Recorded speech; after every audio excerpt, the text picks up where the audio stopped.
मैं हूँ जिला कला एवं संस्कृति पदाधिकारी सुष्मिता। सबसे पहले आप सभी को चैती छठ की हार्दिक शुभकामनाएं। नया वित्तीय वर्ष आरंभ हो चुका है और इस वर्ष में भी कई सांस्कृतिक गतिविधियां होंगी। वस्तुतः सांस्कृतिक गतिविधियां होती ही इसलिए हैं कि वो समाज को जीवंत रखे, क्योंकि ऐसी गतिविधियों से एकजुट होती है हमारी संस्कृति, हमारा रहन सहन, पहनावा, जो हमारे गीत हैं, हमारे लोकगीत हैं, लोक नृत्य हैं, इन सभी से ही तो सम्मिश्रित होकर बनता है एक कल्चरल एक्टिविटी। हमारे शहर में भी कई सारे ऐसे जगह होंगे जो फिल्म शूटिंग के लिए अनुकूल होंगे, तो विभाग की तरफ से निर्देश आया है कि ऐसी जगह को चिन्हित करके हमें भेजा जाए। तो अगर आप हमें सुन रहे हैं, देख रहे हैं, तो ऐसी जगहों को चिन्हित करके हम तक ज़रूर पहुंचाएं। पत्राचार का पता मैं आपको लाइव के अंत में ज़रूर बता दूंगी।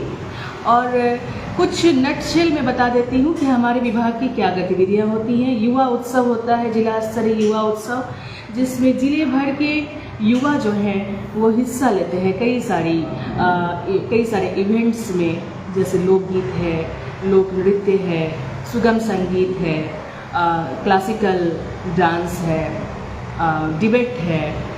इसी तरह विज्ञान मेला होता है। श्रावणी मेला में भी हमारी कोशिश होती है कि जो श्रद्धालु कांवड़िया आ रहे हैं उनके लिए प्रत्येक रविवार को सांस्कृतिक संध्या का आयोजन किया जाए। और भाषा के लिए भी हमने अभी हाल में ही बज्जिका महोत्सव किया। बज्जिका भाषा को समृद्ध करने के उद्देश्य से कई तरह की कलाएं हैं जिनके लिए वर्कशॉप आयोजित किए जाते हैं।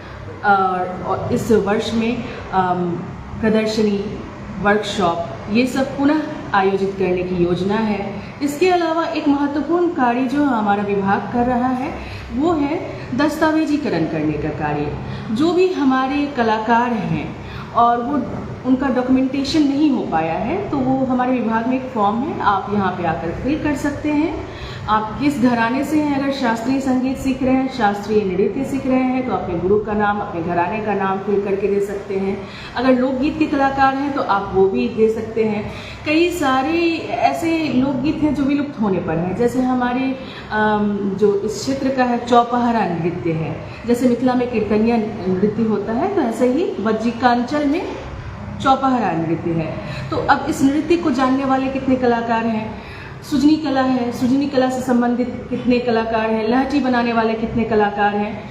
तो बहुत सारे काम जो है वो बचे हुए हैं कला संस्कृति विभाग को समृद्ध करने के उद्देश्य से। जो भी वंचित समुदाय हैं जिन तक हम नहीं पहुंच पा रहे हैं, अगर आप इस लाइव को देख रहे हैं तो अपना दस्तावेजीकरण जरूर करा लें। अपना नाम, पता, आप किस कला से संबंध रखते हैं, आपके गुरु कौन है, आपके आस पड़ोस में भी अगर कोई है और वो नहीं समझ पा रहे हैं तो आप उन्हें भी सजेस्ट कर सकते हैं ऐसा करने के लिए। और अगर आप चाहते हैं कि किसी कला को बढ़ावा दिया जाए जो आपके क्षेत्र विशेष की कला है, तो आप उससे संबंधित भी शोध प्रारूप लिखकर हम तक पहुंचा सकते हैं। हमारा पत्र व्यवहार का पता है, सूचना भवन के प्रथम तल पे मेरा कार्यालय है, तो आप लिखिएगा जिला कला एवं संस्कृति पदाधिकारी, जिला जनसंपर्क कार्यालय, प्रथम तल, मुजफ्फरपुर, और हम तक आपका पत्र जरूर पहुंच जाएगा। और अब तो आप ईमेल के माध्यम से भी हमें भेज सकते हैं। ईमेल आईडी नोट कर लीजिए, डैको मुजफ्फरपुर, शॉर्ट में होगा DACOMUZAFFARPUR@gmail.com। तो इसी तरह मैं पुनः आऊँगी आप सभी के समक्ष।